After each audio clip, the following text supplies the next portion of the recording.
Tire as mãos do paciente ou você será demitida. O grito do administrador ecoou pela UTI, silenciando os monitores que apitavam. Lisa, uma enfermeira com 20 anos de serviço, não vacilou. Ela ficou entre os seguranças do hospital e o homem inconsciente, que parecia um morador de rua, na cama 4, segurando uma seringa de adrenalina como se fosse uma arma. Eles acharam que ela estava tendo um colapso nervoso. Acharam que ela estava arriscando sua carreira por um vagabundo. Eles estavam errados. Quando os seguranças se lançaram para arrastá-la para fora do prédio, o telefone da recepção não apenas tocou, ele gritou. E a voz do outro lado da linha não era de um médico, era do Pentágono. E eles tinham uma ordem: não deixem essa enfermeira sair da sala. A chuva em Washington, D.C. tem um jeito de lavar as pretensões da cidade. Em uma terça-feira à noite em novembro, as ruas escorregadias do lado de fora do Centro Médico St. Jude refletiam as luzes vermelhas das ambulâncias. Mas dentro o ar era estéril, frio e cheirava levemente a alvejante e café velho. Lisa Bennett ajeitou seu uniforme. Ela tinha 45 anos, com fios grisalhos prematuramente marcando suas têmporas. Medalhas de honra de 2 décadas na sala de emergência. Ela já tinha visto de tudo. Tiroteios entre gangues, acidentes com vários carros, overdoses e as mortes silenciosas e comoventes de idosos. Ela era a enfermeira-chefe do turno da noite. Um título que significava que ela era efetivamente a capitã de um navio que afundava toda vez que a lua aparecia. Chegando. O rádio da triagem chiou. Homem de aproximadamente 60 anos encontrado inconsciente em um beco na 14th Street. Sem identificação, hipotérmico, bradicárdico. A pressão arterial está caindo drasticamente. Lisa suspirou, calçando um par de luvas azuis de nitrilo. Trauma 3 está aberto. Vamos levá-lo para lá. Os paramédicos entraram correndo pela porta dupla, com a maca fazendo barulho. O homem deitado nela parecia um fantasma. Ele estava emaciado, com a pele cinza translúcida coberta por camadas de lã molhada e suja. Uma barba desgrenhada obscurecia a maior parte do rosto, e o cheiro de bebida barata e sujeira de beco emanava dele. John Doe, o paramédico, um jovem chamado Kevin, ofegava enquanto o transferiam para a cama do hospital, encontrado atrás de uma lixeira. Parece um caso típico de exposição ao frio misturado com intoxicação alcoólica. Ele mal responde. O Dr. Greg Miller, médico plantonista naquela noite, aproximou-se bebendo um energético. Miller era jovem, arrogante e mais preocupado com suas estatísticas do que com seu jeito de lidar com os pacientes. Ele olhou para o paciente e franziu o nariz. Ótimo, murmurou Miller.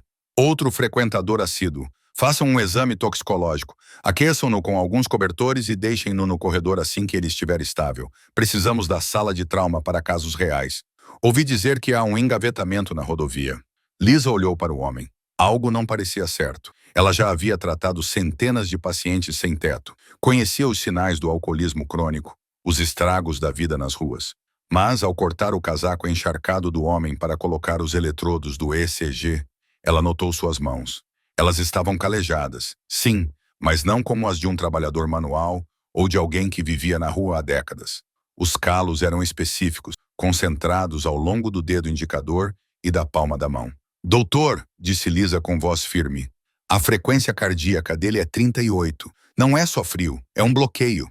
Ele está bêbado, Lisa, disse Miller, virando-se para verificar um prontuário. Líquidos e cobertor aquecido.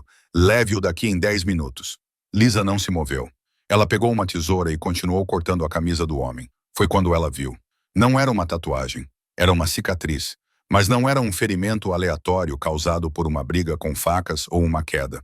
No centro do peito, havia uma linha irregular e tênue, uma cicatriz de estenotomia de uma cirurgia de coração aberto. Mas ao lado dela, logo abaixo da caixa torácica esquerda, havia um conjunto de 3 pequenas marcas circulares enrugadas, ferimentos de bala, cicatrizados, antigos, mas distintos. Kevin? Perguntou Lisa ao paramédico que estava arrumando as coisas. Você encontrou algum pertence? Alguma coisa? Só isto, disse Kevin, jogando um pequeno saco plástico encharcado sobre o balcão. Estava lá apertado em sua mão. Tivemos que abrir seus dedos à força. Lisa pegou o saco. Dentro havia uma única placa de identificação enferrujada. Sem nome, sem número de previdência social, apenas uma série de números. 8910 alfa. E abaixo disso, uma frase em latim quase ilegível devido à ferrugem. Vigília eterna. Vigilância eterna. sussurrou Lisa. Ela olhou para o paciente. Os olhos dele se abriram. Não eram os olhos amarelados e turvos de um alcoólatra crônico. Eram olhos azuis penetrantes, aterrorizados e lúcidos. Ele agarrou o pulso de Lisa com uma força surpreendente para um homem moribundo. Não deixe eles fazerem isso, ele sussurrou, com a voz suando como cascalho sendo triturado. O arqueiro está comprometido. Senhor, você está no St. Jude. Você está seguro. Lisa o acalmou, tentando gentilmente afastar sua mão para verificar seu pulso. Não. Ele tentou se sentar, mas caiu de volta, os monitores gritando enquanto sua frequência cardíaca caía para 30. Escute a enfermeira. Protocolo código preto, whisky 6. O Dr. Miller enfiou a cabeça de volta. Lisa, por que ele ainda está na Bahia? Temos um ferimento, a bala aí 3 minutos. Mova-o. Ele está em parada cardíaca, Greg. Lisa respondeu bruscamente, abandonando a formalidade. Ele não é um bêbado. Olhe para esta esternotomia. Olhe para esses ferimentos. Ele está sussurrando códigos militares. Miller zombou, entrando completamente na sala. Códigos? Ele está delirando por causa da hipotermia e da abstinência. Whisky 6 parece uma marca de bebida barata. Dê uma dose de atropine e tire-o daqui. Eu preciso desta cama. Lisa olhou para o monitor. O ritmo cardíaco do homem estava caótico. Bloqueio cardíaco de 3º grau. Ele precisava de um marca-passo ou, no mínimo, de estimulação externa imediata. Se o tivessem levado para o corredor, ele estaria morto em 10 minutos. Não vou movê-lo, disse Lisa. Miller parou. A sala ficou em silêncio. As outras enfermeiras ocupadas preparando o IVSA congelaram. Com licença, o rosto de Miller se envermelhou. Eu disse que não vou movê-lo. Ele está instável. Se o movermos, ele morre. Ele precisa de eletrodos agora. Lisa. Miller se aproximou, sua voz baixando para um sussurro perigoso. Você é uma enfermeira. Eu sou o médico. Estou lhe dizendo que este homem é um desperdício de recursos em uma noite em que estamos prestes a ser sobrecarregados. Ele é um caso de não reanimar à espera de acontecer. Mova-o ou vou denunciá-la por insubordinação antes do fim do seu turno. Lisa olhou para o homem na cama. Seus olhos estavam revirados, mas sua mão ainda segurava a blusa dela. Ele não era apenas um paciente. Lisa tinha um irmão que serviu em Fallujah. Ela conhecia o olhar de um soldado que ainda estava lutando uma guerra, mesmo que essa guerra fosse dentro de sua própria cabeça. Me denuncie, disse Lisa, virando as costas para o médico. Ela abriu o pacote de eletrodos externos. Becky, pegue o carrinho de emergência. Comece a estimulação a 70 batimentos por minuto. Miller ficou furioso. Ele bateu com a prancheta no balcão. Tudo bem, você quer bancar o herói? Faça isso sozinho. Mas quando a administração vier aqui perguntar por que uma sala de trauma está bloqueada por um desconhecido durante um evento com vítimas em massa, vou dizer a eles que foi sua decisão. Ele saiu furioso. Lisa não o viu partir. Ela colocou as pás no peito do homem. Seu corpo se contorceu quando a eletricidade o atingiu. O monitor se estabilizou. Thump, thump, thump, 70 batimentos por minuto. Quem é você? Ela sussurrou para ele, limpando uma mancha de lama de sua testa. O homem não respondeu. Ele estava inconsciente novamente, mas no bolso de suas calças esfarrapadas, despercebido pelos paramédicos, um pequeno dispositivo preto do tamanho de um chaveiro começou a piscar com uma luz vermelha lenta e silenciosa. Lisa ainda não sabia, mas acabara de ativar um sinalizador, e as pessoas que vieram em resposta não eram médicos. 1 hora se passou. O caos que o Dr. Miller havia previsto chegou na forma de um engavetamento de 4 carros na I-95. O pronto-socorro era uma zona de guerra. Macas se alinhavam nos corredores. Enfermeiras corriam com bolsas de sangue o negativo, e o ar estava pesado com os gritos dos feridos. Em meio a tudo isso, Lisa Bennett ficava de guarda na sala de trauma 3. Ela havia estabilizado o desconhecido. Ela havia iniciado uma infusão de dopamina para manter sua pressão arterial elevada e o envolveu em um cobertor para aumentar sua temperatura corporal. A cada 10 minutos, ela verificava seus sinais vitais. A cada 10 minutos, o Dr. Miller a encarava do outro lado do pronto-socorro, mas estava muito ocupado com os novos casos de trauma para intervir fisicamente. Mas Miller não havia esquecido. Ele havia feito uma ligação. Às 2h15 da manhã, as portas duplas do pronto-socorro se abriram, não para um paciente, mas para Karen Holloway. Karen era a administradora do hospital de plantão. Ela era uma mulher que via a medicina através das lentes de planilhas e cláusulas de responsabilidade. Ela usava um blazer creme imaculado que parecia repelir a sujeira do pronto-socorro e seus saltos batiam ruidosamente no piso de linóleo como um relógio. Ao seu lado estavam dois homens grandes de uniforme, Mike Reynolds, o chefe de segurança do hospital, e um novo guarda que Lisa não conhecia. Lisa os viu chegando. Instintivamente, ela se colocou entre a porta e a cama do paciente. "Lisa", disse Karen, com a voz cheia de uma doçura falsa que mal escondia sua irritação. "O Dr. Miller me disse que temos um problema."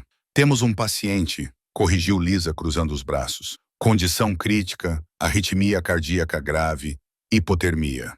Karen olhou para a prancheta pendurada aos pés da cama. John Doe, sem seguro, sem identidade, e de acordo com o doutor familiar, a triagem o avaliou como não urgente antes de você tomar conta deste quarto. "Ele foi diagnosticado incorretamente", disse Lisa com firmeza. "Ele tem ferimentos antigos de bala, uma esternotomia." Ele estava sussurrando códigos militares. "Este não é apenas um morador de rua, Karen. Ele é um veterano, talvez das forças especiais. Ele precisa de uma cama na UTI e de uma consulta com um cardiologista." Karen riu. Um som seco e humilhante. "Códigos militares. Lisa, ouça o que você está dizendo. Você tem trabalhado em turnos duplos, está exausta. O Dr. Miller diz que o homem é um alcoólatra que sofre de alucinações. Precisamos desta sala agora." Ela gesticulou para Mike Reynolds. "Mike, por favor, ajude o Sr. Doe a sentar-se numa cadeira de rodas e acompanhe-o até a sala de espera. Se ele ainda estiver aqui pela manhã, podemos chamar os serviços sociais." "Ele tem um pacemaker", gritou Lisa, sua voz chamando a atenção das enfermeiras próximas. "Você o desconecta. O coração dele para. Você está me pedindo para matá-lo. Estou pedindo que você siga o protocolo." Karen retrucou, sua máscara agradável caindo. "Este hospital é um negócio, Lisa. Não podemos dedicar uma sala de trauma a um caso de caridade quando temos pacientes segurados pagantes sangrando no corredor. Agora, saia da frente ou pedirei ao Mike para removê-la." Mike Reynolds parecia desconfortável. Ele conhecia Lisa há 10 anos. Sabia que ela era a melhor enfermeira do prédio. "Lisa", disse ele suavemente, dando um passo à frente. "Vamos, não torne isso desagradável. Apenas deixe-nos movê-lo." Lisa olhou para o paciente.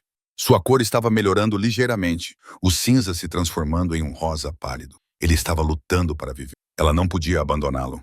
"Não", disse Lisa. Ela enfiou a mão no bolso e tirou uma seringa de epinefrina que havia guardado anteriormente, destampando-a. Era um blefe. Ela nunca machucaria ninguém, mas precisava que eles hesitassem. "Sou a defensora dos pacientes neste turno. Declaro este paciente instável para transporte. Se você tocá-lo, vou registrar uma queixa por colocar o paciente em risco e agressão a um profissional médico. Você está demitida", disse Karen instantaneamente. As palavras pairaram no ar, frias e definitivas. "Você está dispensada, Lisa, com efeito imediato." "Mike, tire-a daqui." Mike suspirou. "Sinto muito, Lisa." Ele se lançou para frente. Tudo aconteceu rápido. Lisa tentou bloqueá-lo, mas o novo guarda a agarrou por trás, imobilizando seus braços. A seringa caiu no chão. "Sai de cima de mim!" gritou Lisa, lutando contra o aperto do guarda. "Você está matando ele. Verifique as etiquetas dele. Verifique o número. Tire ele da cama", ordenou Karen, apontando para o homem inconsciente. Mike se aproximou da cama. Ele estendeu a mão para os eletrodos conectados ao peito do homem. "Não ouse!" gritou Lisa, com lágrimas de frustração nos olhos. "Ele é um soldado. Ele é um herói." Mike hesitou, com a mão pairando sobre os fios. Ele olhou para o peito do homem, vendo as cicatrizes que Lisa havia mencionado, os ferimentos de bala, a estenotomia irregular. Ele fez uma pausa. "Mike", Karen gritou, "faça isso ou você será o próximo." Mike cerrou os dentes. Ele alcançou o botão de desligar do marca-passo externo. Roaring. O som era estridente. Não era o toque de um celular ou o som padrão dos telefones fixos do hospital. Era o telefone vermelho, um pesado telefone rotativo arcaico que ficava na mesa principal do pronto-socorro. Era uma linha direta instalada durante a Guerra Fria para emergências de defesa civil. Em 20 anos, Lisa nunca tinha ouvido tocar. Todo o pronto-socorro parecia ter congelado. Ring! A secretária da unidade, uma jovem chamada Jessica, olhou para o telefone com horror. Ela pegou o telefone com a mão trêmula. "Emergência do St. Jude", ela gritou. Ela ouviu por um segundo. Seu rosto ficou pálido. Ela olhou para cima, com os olhos arregalados, fixando-se em Karen e nos seguranças. "Senhora!" Jessica chamou com a voz trêmula. "Você precisa atender. Estou ocupada lidando com um funcionário rebelde, gritou Karen, sem olhar para trás. Anote o recado. Não, senhora. Jessica se levantou, segurando o fone como se fosse uma granada ativa. Você não entende, eles disseram que são do Pentágono. Karen congelou. Os seguranças afrouxaram um pouco o aperto em Lisa. O Pentágono? Karen zombou, embora sua voz tremesse. Isso é uma brincadeira? Quem é? Ele disse. Jessica engoliu em seco. Ele disse que seu nome é General Marcus Vance, presidente do Estado-Maior Conjunto, e quer saber por que o rastreador GPS do Coronel Arthur Banks está parado em nossa sala de trauma. Lisa sentiu o sangue subir às orelhas. Ela olhou para o homem na cama. Arthur Banks. Karen caminhou até o telefone, seus saltos fazendo menos barulho agora. Ela pegou o fone. Aqui é Karen Holloway, administradora do hospital, disse ela, tentando soar autoritária. Houve uma pausa. A voz do outro lado da linha era alta o suficiente para que Lisa pudesse ouvir o tom de comando, mesmo a 3 metros de distância. Senhora Holloway, a voz trovejou. Você tem um ativo altamente condecorado e distinto sob sua custódia. Ele está em estado crítico. Se o coração desse homem parar de bater por apenas 1 segundo enquanto estiver sob seus cuidados, farei com que o Conselho Médico revogue sua licença. Em seguida, farei com que o FBI aprenda por traição. Estou sendo claro? Karen abriu a boca, mas nenhum som saiu. Agora, continuou o general, passe o telefone para a enfermeira, aquela que ativou o sinalizador. Lisa Bennett. Karen virou-se lentamente, com o rosto pálido como cinza. Ela estendeu o telefone para Lisa, que ainda estava sendo segurada pelos seguranças. É para você, sussurrou Karen. Mike Reynolds imediatamente soltou Lisa, recuando como se ela fosse radioativa. Lisa ajeitou seu uniforme, esfregou os braços doloridos e caminhou até a mesa. Ela pegou o pesado fone vermelho. Aqui é Lisa, disse ela com a voz trêmula, mas clara. Senhorita Bennett, a voz do general suavizou-se instantaneamente. Aqui é o general Vance. Você está monitorando o Coronel Banks? Sim, senhor. Ele tem um bloqueio cardíaco de 3º grau. Estou controlando externamente a frequência cardíaca dele em 70 bpm. Ele está estável por enquanto, mas precisa de um leito na UTI e de cirurgia. A administração estava tentando dar alta para ele. Dar alta? O general soltou uma risada sombria. Senhora Bennett, olhe pela janela. Lisa franziu a testa. Ela esticou o fio e olhou pela janela molhada pela chuva da entrada do pronto-socorro. Acima do som da chuva, ela ouviu um novo som, o bater rítmico dos rotores. Holofotes cortavam a escuridão. Não era um helicóptero de ambulância. Eram pretos, enormes. 3 helicópteros Black Hawk estavam descendo no gramado do hospital, sua corrente descendente dobrando as árvores ao meio. A cavalaria chegou, Lisa.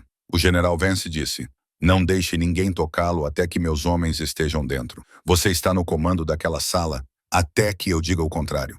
Se a administradora Holloway lhe causar qualquer problema, diga a ela que pode explicar isso ao Corpo de Fuzileiros Navais dos Estados Unidos. Lisa olhou para Karen, que tremia ao lado do balcão. Ela olhou para o Dr. Miller, que estava se escondendo atrás de uma estante de prontuários. Lisa sorriu.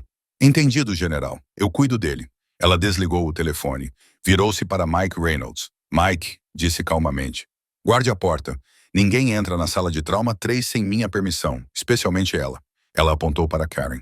Mike assentiu, com um novo respeito nos olhos. Ele foi até a porta, cruzou os braços musculosos e olhou para sua própria chefe. Você ouviu a senhora.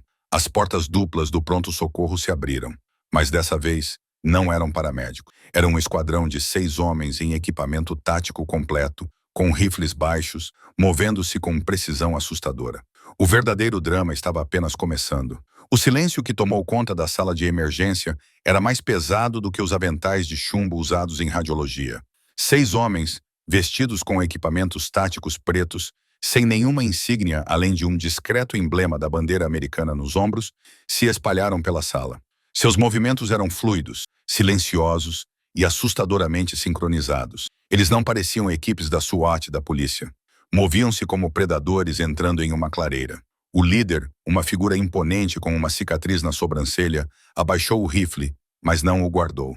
Ele examinou a sala. Esquerda, direita, alto, baixo, antes que seus olhos se fixassem em Lisa. Seguro, ele gritou em seu fone de ouvido, alvo localizado. Sinais vitais presentes. Ele marchou direto para a enfermaria, ignorando Karen Holloway, que se pressionava contra os armários de arquivos como se tentasse se fundir com o metal. O soldado parou na frente de Lisa. De perto, ela podia ver que seus olhos estavam cansados, mas afiados como vidro quebrado. Senhora, disse ele com uma voz grave e rouca.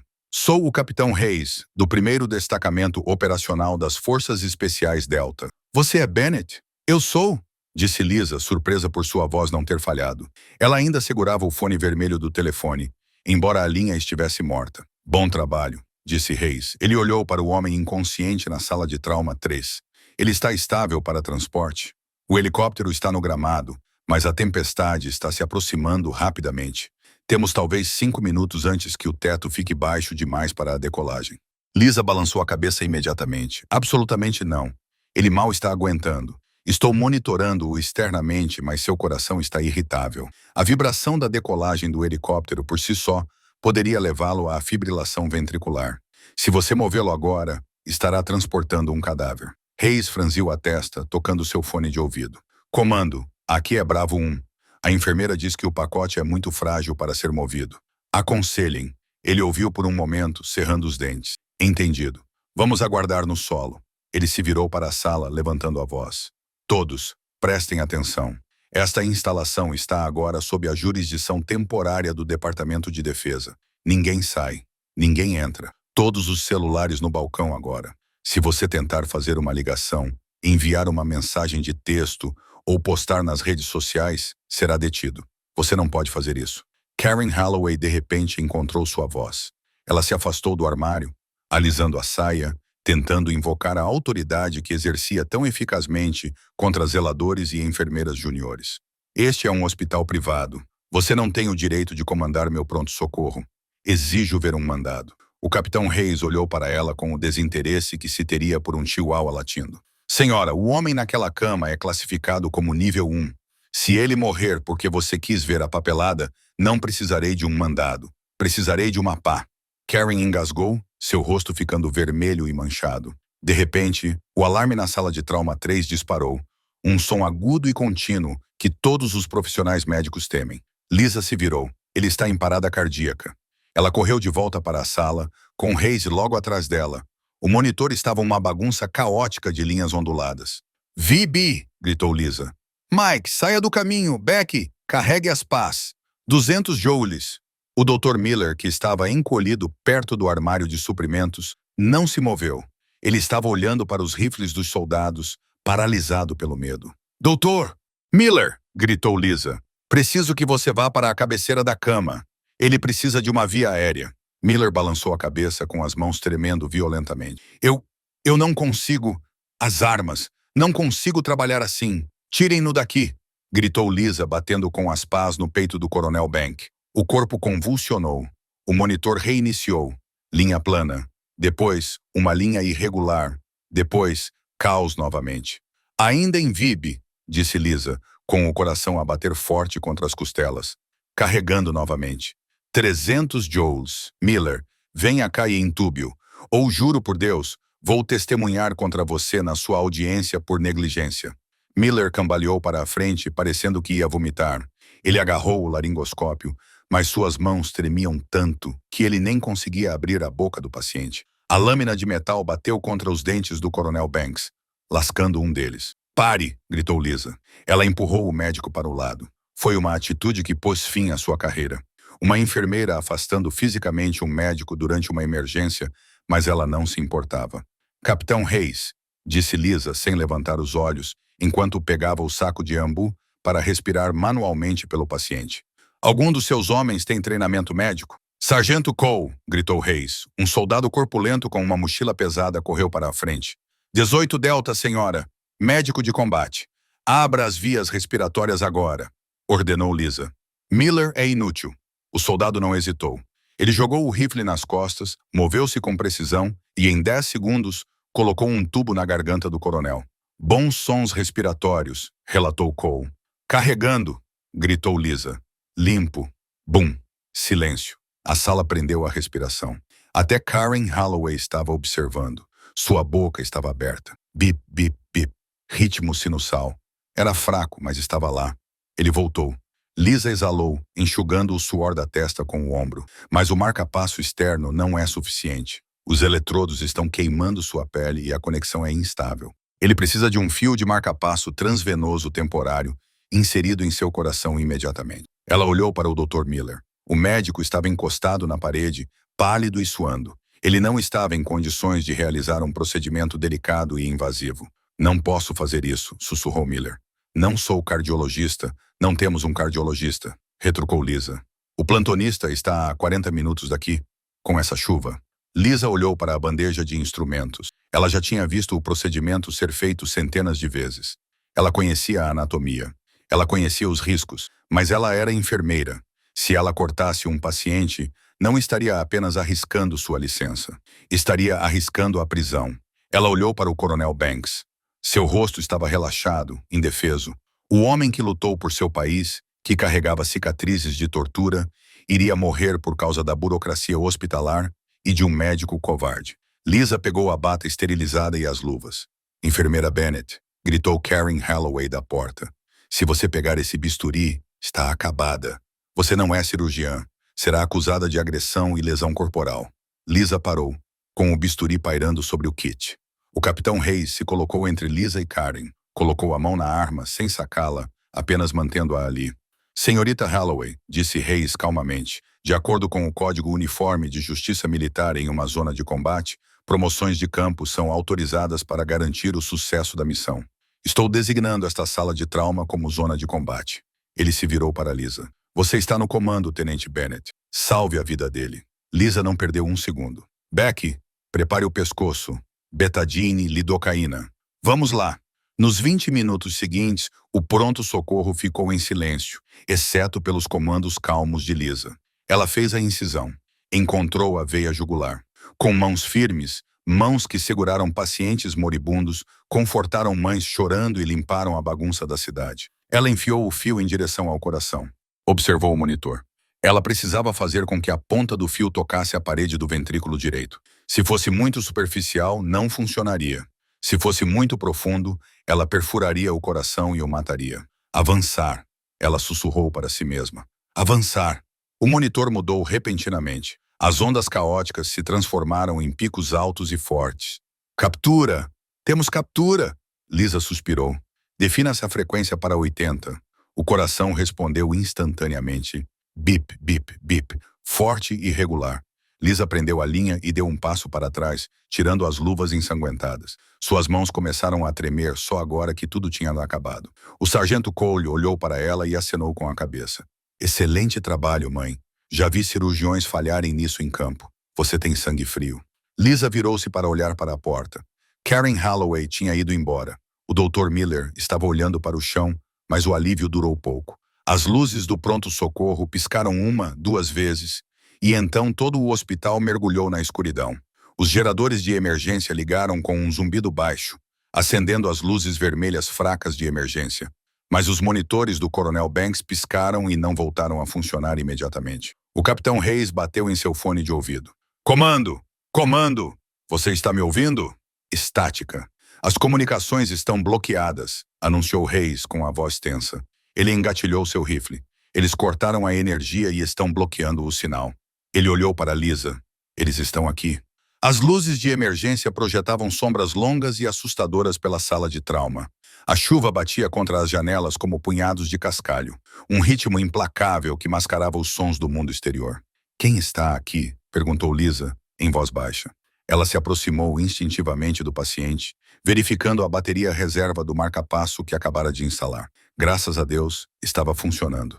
O capitão Hayes sinalizou para sua equipe assumir posições defensivas nas entradas do pronto-socorro. 2 homens nas portas duplas, 2 na área das ambulâncias, as pessoas que fizeram aqueles buracos de bala nele, disse Hayes com severidade. Nós os chamamos de sindicato. Eles são uma rede de tráfico de armas que opera na Europa Oriental, mas vendem aqui em Washington. O Coronel Banks estava em missão secreta.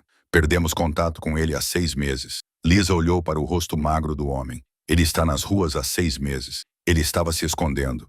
Hayes disse que Banks é um fantasma, um agente que não existe no papel. Ele descobriu algo grande, algo que vai até o topo da cadeia alimentar. Ele sabia que, se saísse do esconderijo, seria assassinado antes de poder prestar depoimento. Então, ele permaneceu escondido.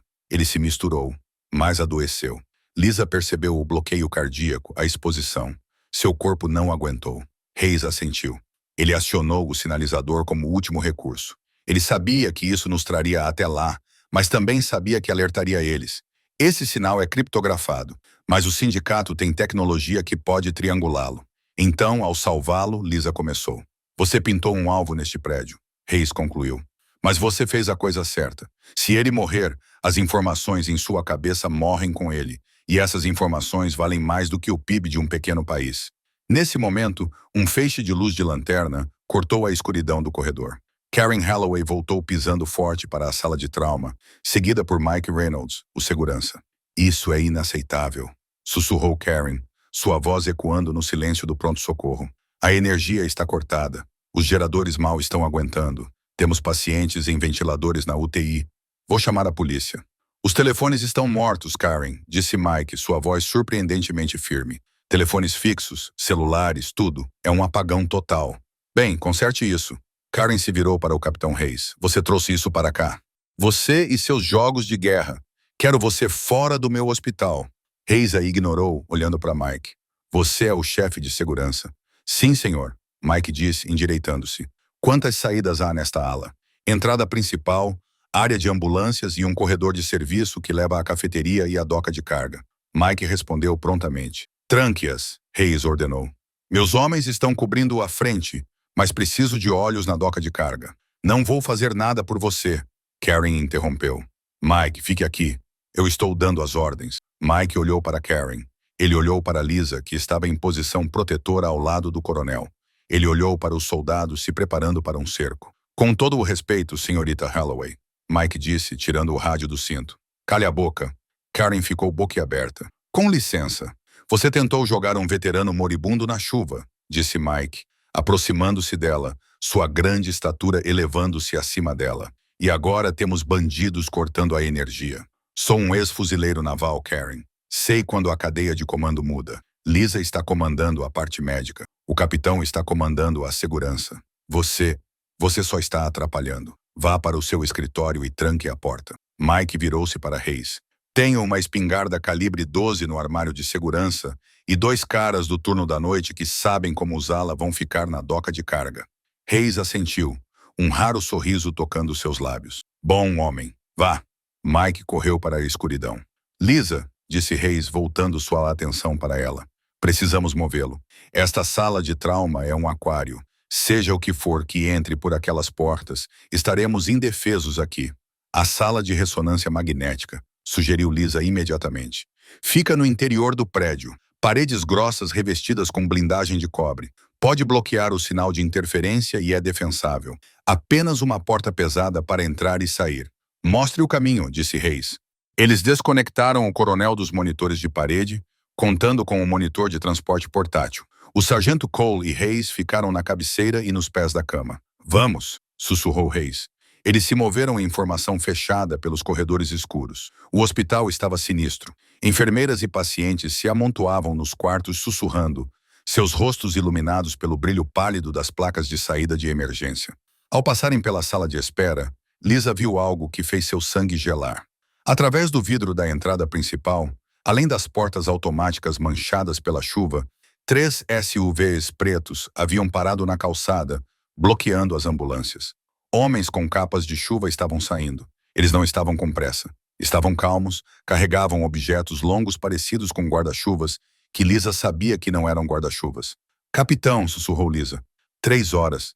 Hayes olhou para ela. Contato frontal. Movam-se. Vão. O vidro das portas da frente se estilhaçou. Currículo. Crash. Não era um tiro. Uma bala silenciada. O som do vidro quebrando foi mais alto do que o próprio tiro. Protejam-se. Hayes gritou, empurrando a cama de hospital para a esquina, bem quando a parede atrás deles explodiu em uma nuvem de poeira branca. O tiroteio havia começado. Eles correram pelo corredor, as rodas da maca rangendo no linóleo. Atrás deles, o estalo agudo dos rifles das forças especiais respondia ao som abafado dos atacantes. Para a ressonância magnética, gritou Lisa, passando seu crachá para abrir a pesada porta blindada. Eles rolaram o coronel para dentro. A sala estava escura. A enorme máquina de ressonância magnética se erguia como um donut gigante no centro. Cole, barricada à porta, ordenou Hayes. "Espere!" gritou Lisa. "Ele está carregando metal? O ímã está ligado? A energia está cortada." Cole ofegou, empurrando um pesado carrinho de suprimentos contra a porta. "O ímã está desligado, certo?" "Não," Lisa percebeu com horror. "Os ímãs de ressonância magnética são super resfriados. Eles estão sempre ligados, a menos que você os desligue. Se alguém entrar aqui com uma arma, ela será arrancada de suas mãos." Hayes congelou. "Meu rifle." Ele sentiu o puxão instantaneamente. O cano de metal de sua carabina estava sendo puxado para o centro da máquina. "Todo mundo abaixado!" gritou Lisa. Tarde demais. A porta se abriu com um estrondo. Um dos agressores, um homem com um sobretudo molhado segurando uma submetralhadora, entrou na sala. As leis da física assumiram o controle.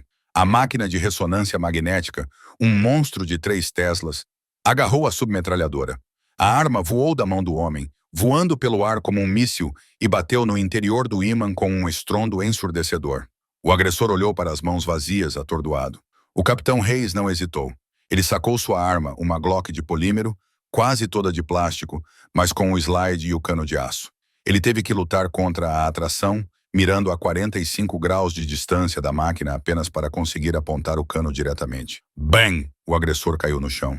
"Não podemos atirar aqui!" gritou Hayes, lutando para guardar a arma no coldre, enquanto o ímã tentava arrancá-la do cinto. "As balas vão desviar. As armas são inúteis." "Então usamos o que temos", disse Lisa, pegando um pesado suporte para soro não magnético feito de alumínio. Ela ficou na frente do coronel. A porta estava aberta. Os atacantes estavam no corredor. E dentro dessa sala, as armas mais avançadas do mundo eram inúteis. Seria uma briga corpo a corpo no escuro, e Lisa Bennett, a enfermeira de Washington, estava pronta para lutar. A sala de ressonância magnética era um túmulo de silêncio, exceto pelo batimento rítmico do coração do coronel no monitor portátil e pela respiração pesada dos 3 defensores. As leis de combate mudaram instantaneamente. Os agressores no corredor, percebendo que suas armas principais eram inúteis dentro do campo magnético, hesitaram, mas eram profissionais. Eles não recuaram. Guardaram suas armas e sacaram facas de combate, de cerâmica ou titânio, não magnéticas, mortais. "Cole, fique com o paciente." O capitão Hayes gritou. "Lisa, fique atrás da estrutura. Se eles passarem por mim, use tudo o que tiver para mantê-los afastados." 2 homens invadiram a porta. Eles se moviam baixos e rápidos, as lâminas brilhando na luz fraca do corredor, entrando. Hayes enfrentou o primeiro com uma eficiência brutal que Lisa só tinha visto em filmes. O soldado desviou de um golpe na garganta, agarrou o pulso do agressor e usou o próprio impulso do homem para empurrá-lo de cara contra a caixa de plástico da máquina de ressonância magnética. Houve um estalo repugnante de ossos. O segundo agressor se lançou sobre Cole. Cole, incapaz de deixar o lado do coronel, usou a única arma que tinha, o pesado banco de alumínio não ferrosos usado pelo técnico de ressonância magnética. Ele o balançou como um taco de beisebol. O metal bateu contra as costelas do agressor, fazendo-o cambalear para trás. Mas um terceiro homem entrou. Ele era maior do que os outros e não tinha uma faca. Ele tinha um cacetete. Ele contornou Hayes e foi direto para Lisa e o coronel. O coração de Lisa batia forte contra as costelas. Ela não era uma soldado. Ela era uma mãe de 45 anos com 2 filhos, mas também era enfermeira de emergência. Ela sabia exatamente como o corpo humano funcionava e como desligá-lo. Quando o homem se lançou, tentando alcançar os fios conectados ao coronel Banks, Lisa não tentou socá-lo. Ela pegou um frasco de líquido de limpeza seguro para a ressonância magnética da bancada e borrifou diretamente nos olhos dele. O homem rugiu, esfregando o rosto com força. Lisa se aproximou, em vez de se afastar. Ela enfiou o polegar com força no ponto fraco abaixo da mandíbula dele, o seio corrotado. Era uma manobra vagal. No pronto-socorro, eles a usavam com cuidado para desacelerar um coração acelerado. Usada com força máxima, ela podia baixar a pressão arterial instantaneamente, causando síncope. Os olhos do homem reviraram. Seus joelhos cederam. Ele desabou no chão, inconsciente antes de bater no linóleo. "Boa jogada, inquilino da esquerda." "Duelo!" gritou Cole, chutando a faca para longe do homem que acabara de derrubar. Hayes acabou com o primeiro agressor com um estrangulamento, deixando o corpo flácido cair. Limpo, barricada à porta novamente. Eles empurraram o pesado carrinho de suprimentos de volta ao lugar, prendendo-o sob a maçaneta. Lisa correu de volta para o coronel. A comoção havia aumentado sua frequência cardíaca, mas o marca-passo estava funcionando. Seus olhos estavam abertos. Coronel, sussurrou Lisa, inclinando-se para perto. Você pode me ouvir? Arthur Banks olhou para ela. Sua visão estava embaçada, entrando e saindo de foco. Ele viu uma mulher de jaleco, o rosto manchado de fuligem, os olhos ferozes de determinação. O drive, Banks sussurrou, sua mão tateando sua cintura. Minha bota. Lisa olhou para Hayes. O capitão assentiu. Lisa desamarrou a bota de combate enlameada do coronel. Dentro, colado à língua de couro, havia um cartão micro SD, não maior do que uma unha. Pegue, Banks sussurrou ofegante. O protocolo Archer é uma lista. Uma lista do quê? Hayes perguntou, aproximando-se. Traidores, Banks sussurrou, o esforço esgotando-o. Senado, Pentágono. O sindicato não é apenas traficante de armas. Eles possuem metade de Washington. Eles os compraram. Lisa sentiu um calafrio que nada tinha a ver com a chuva fria lá fora. Esta não era apenas uma missão de resgate. Era uma prevenção de golpe. Eles sabem que eu tenho isso. Banks disse que eles não vão parar até que este prédio seja reduzido a cinzas. Você terá que fazer o upload. Vans com servidor seguro apenas. Não conseguimos sinal. Hayes disse que eles estão bloqueando tudo. O telhado. Banks disse, uplink via satélite no helicóptero de resgate médico, se ele pousar. De repente, um baque forte sacudiu a porta, depois outro. Os atacantes estavam usando um ariete. O carrinho gemeu sob a pressão.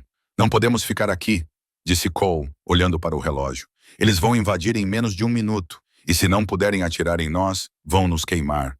Como se fosse combinado, o cheiro de fumaça começou a entrar por baixo da porta. Incendiários! Hayes praguejou. Eles estão incendiando o corredor. A fumaça matará o coronel antes que o fogo o faça. Lisa olhou para a máquina de ressonância magnética. Em seguida, ela olhou para a parede traseira da suíte. Era uma janela de observação para a sala de controle feita de vidro blindado espesso. A sala de controle, disse Lisa, tem um sistema de ventilação separado para o técnico e uma porta que leva ao corredor principal perto dos elevadores. O vidro é a prova de balas? Perguntou Hayes. Não, disse Lisa, pegando o pesado tanque de oxigênio que havia usado anteriormente. Mas ele quebra se você bater com força suficiente. Hayes assentiu. Cole agarrou o coronel. Lisa, quebre o vidro. Vamos para o telhado. Lisa balançou o tanque com toda a sua força. O vidro se estilhaçou. Eles levantaram o coronel pela janela. A fumaça já estava ficando mais densa na sala atrás deles. Eles saíram para a sala de controle e, em seguida, para o corredor dos fundos. O ar ali era mais limpo, mas o som distante de tiros estava ficando mais alto. A batalha pelo St. Jude's estava se espalhando. Os corredores do hospital estavam banhados pelo brilho vermelho sinistro das luzes de emergência. Lisa liderou a equipe em direção aos elevadores de serviço, os únicos que funcionavam com energia de reserva. Eles se moveram rapidamente, as rodas da maca zumbindo sobre o linóleo. Ao contornarem a esquina perto dos vestiários, quase colidiram com uma figura encolhida contra a parede. Era o Dr. Greg Miller. Ele estava sentado no chão, segurando um braço sangrando, com o jaleco manchado e arruinado. Ele recuou violentamente quando viu a equipe tática. Não atirem, Miller gritou, recuando. Greg, Lisa parou, ajoelhando-se ao lado dele. O que aconteceu? Eu estava tentando chegar à saída. Miller gaguejou, com suor escorrendo pelo rosto pálido. Um homem com um sobretudo. Ele atirou em mim. Apenas me atingiu de raspão. Eu me escondi aqui. Lisa rapidamente verificou o ferimento. Era um arranhão superficial. Estamos indo para o telhado para a extração. Venha conosco. Miller olhou para os soldados, depois para o coronel Banks, inconsciente. Seus olhos se moviam nervosamente. O telhado? Você tem certeza? Talvez o porão seja mais seguro. Não há escolha, disse o capitão Hayes, acenando para a equipe se mover. Vamos, eles puxaram Miller para cima. Mas enquanto caminhavam em direção aos elevadores, Lisa percebeu algo. Miller não estava apenas tremendo de dor. Ele estava apavorado. E através do tecido fino do bolso de seu avental, uma luz suave e rítmica pulsava. Lisa parou. Greg, por que seu telefone está funcionando? Miller congelou. Os bloqueadores mataram todos os sinais, disse Lisa, baixando a voz para um sussurro. Meu celular está inutilizado. O rádio do capitão está morto. Então por que sua tela está acesa? Hayes se virou, levantando seu rifle instantaneamente. Com as mãos trêmulas, Miller tirou um celular flip barato. A tela exibia uma mensagem de texto recente. Alvo se movendo para os elevadores. Bloqueiem-nos. O silêncio era ensurdecedor. Você, sussurrou Lisa, olhando para o homem com quem trabalhava há anos. Você disse a eles onde estávamos. Eu não sabia. Miller começou a chorar. Eles me ofereceram uns 50 mil Basauri só para sinalizar admissões militares. Eu tenho dívidas, Lisa. Eles disseram que eram apenas contratados procurando soldados ausentes sem licença. Eu não sabia que eles atacariam o hospital. Você traiu um paciente, disse Lisa, sua voz tremendo de nojo. Você nos vendeu. Eles ameaçaram me matar. Miller soluçou. Eu tive que atualizá-los. Hayes agarrou Miller pelo colarinho e o jogou contra a parede. Você comprometeu nossa extração. Por sua causa, há um esquadrão de morte esperando lá em cima. Eu posso consertar isso, Miller implorou. Eu posso responder à mensagem deles. Diga a eles. Diga que você foi para o necrotério. Hayes olhou para ele. Faça isso, digite. Mudança de rota, indo para o subsolo. Miller digitou a mensagem com os dedos trêmulos e apertou enviar. Hayes imediatamente agarrou o telefone e o esmagou com a bota. Cole, pegue o crachá dele para a substituição, ordenou Hayes. Miller, encontre um buraco e se esconda. Se sobrevivermos, você irá para a prisão. Eles deixaram o médico chorando no corredor e empurraram a maca para dentro do elevador de serviço. Lisa apertou o botão para o telhado. O elevador começou a subir. 4º andar, 5º andar. Prepare-se, disse Hayes, verificando sua arma. Aquela mensagem pode ter nos dado 30 segundos, mas quando essas portas se abrirem, vai ficar barulhento. Ele olhou para Lisa. Tenente Bennett, mantenha a maca abaixada. Vá para trás das unidades de ar-condicionado. Vamos atrair o fogo deles. E você? Perguntou Lisa.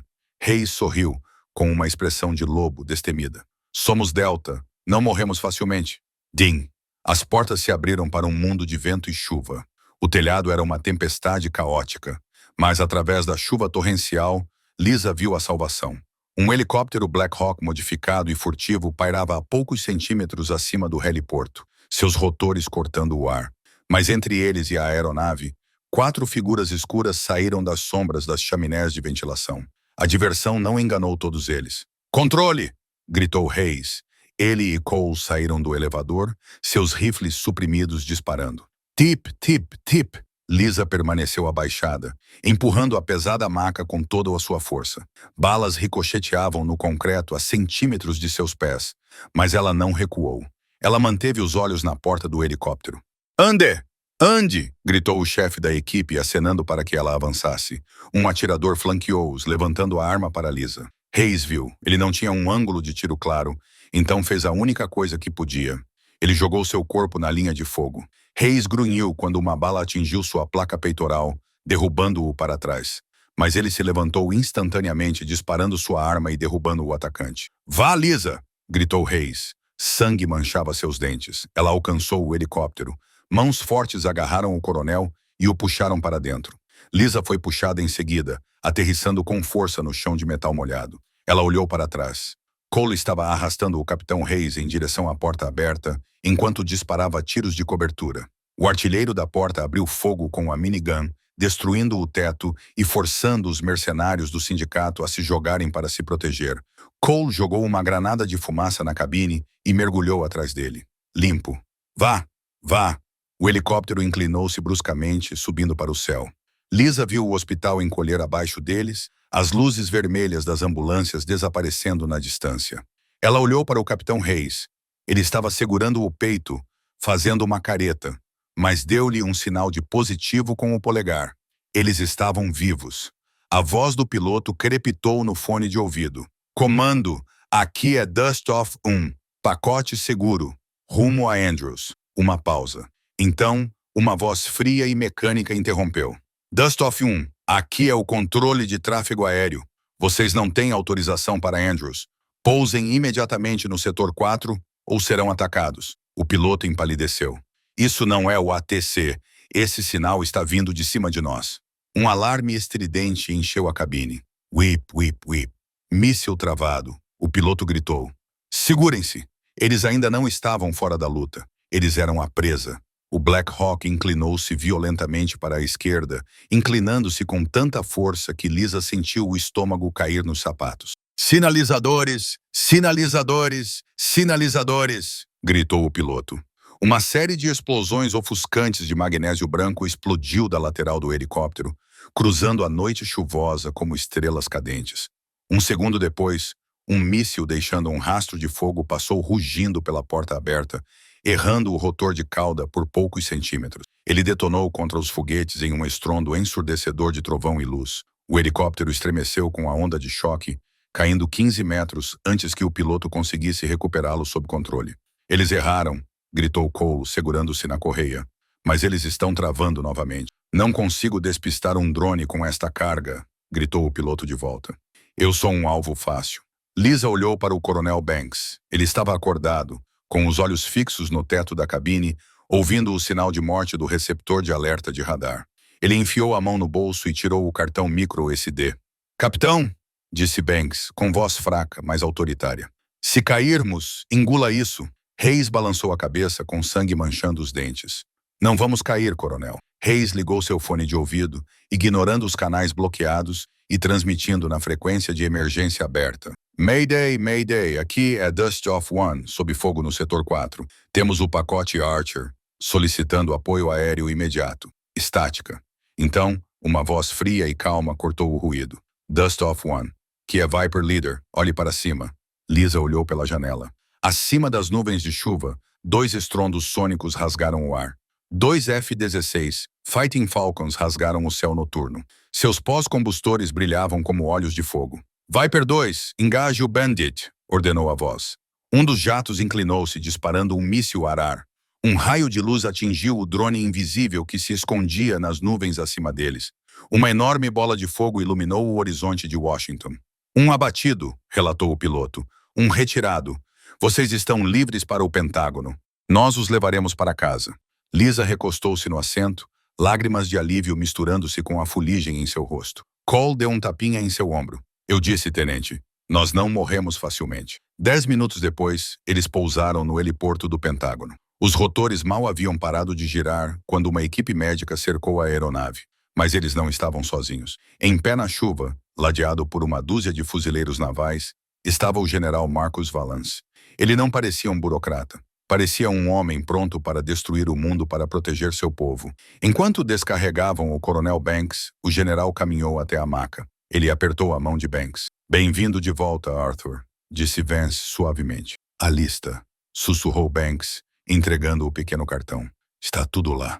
Vance pegou o cartão, cerrando os dentes. Então, esta noite, vamos limpar a casa. O general então se virou para Lisa. Ela estava molhada, ensanguentada e exausta. Não parecia nada com uma soldado, mas mantinha-se ereta. Vance fez uma saudação militar, uma saudação nítida e perfeita. Os fuzileiros navais ao seu redor seguiram o exemplo. Senhora Bennett, disse Vance, abaixando a mão, você desobedeceu a uma ordem direta do administrador do hospital. Você agrediu um segurança. Você realizou uma cirurgia não autorizada e destruiu uma máquina de ressonância magnética no valor de $2 milhões americanos. Lisa engoliu em seco. Sim, senhor. Vance sorriu. A melhor enfermeira que já vi.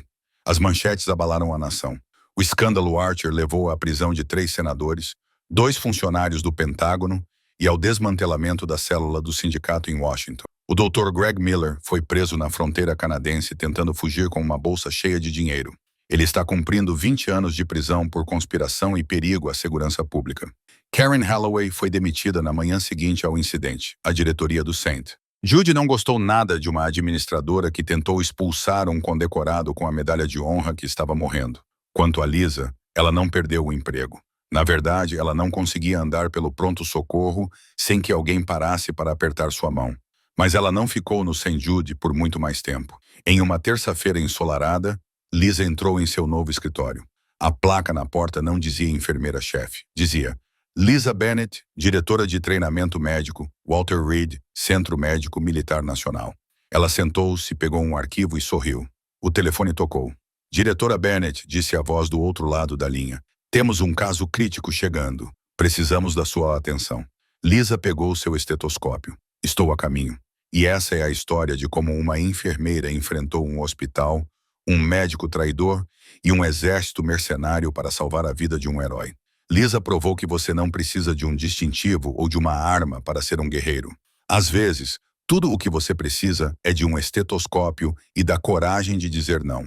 Se esta história te deixou na ponta da cadeira, clique no botão curtir. Isso ajuda a divulgar essas histórias para mais pessoas.